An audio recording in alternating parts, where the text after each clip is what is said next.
Oke, dan saudara, bukan hanya Ridwan Kamil yang diwakili oleh pengacaranya, yaitu Muslim Jaya Butar-Butar. Begitupun dengan Lisa Mariana yang hari ini juga tidak hadir ke Bareskrim Polri, di mana selebgram Lisa Mariana dan anaknya yang berinisial CA telah diumumkan hari ini di Bareskrim. Kuasa hukum Lisa Mariana menyatakan Lisa tidak hadir saat pengumuman hasil tes DNA karena ada pekerjaan yang tidak bisa ditinggalkan.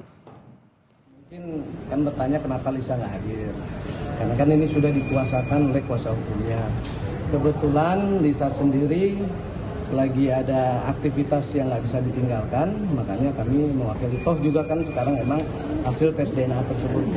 Jadi ya nanti pasti apapun hasilnya yang di atas, kita juga nggak mau berandai-andai, mudah-mudahan bisa terbaik dan bisa menjadi solusi ke depan. Itu aja, jadi bukannya nggak mau hadir, cuman emang karena ada pekerjaan yang nggak bisa ditinggalkan. Bang, optimisan untuk hasilnya gimana Bang?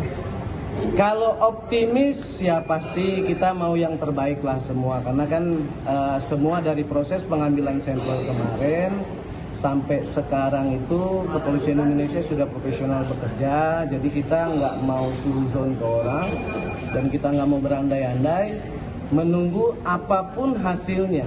Dari kami pihak kuasa hukum Lisa maupun klien kami Lisa siap menerima apapun hasilnya.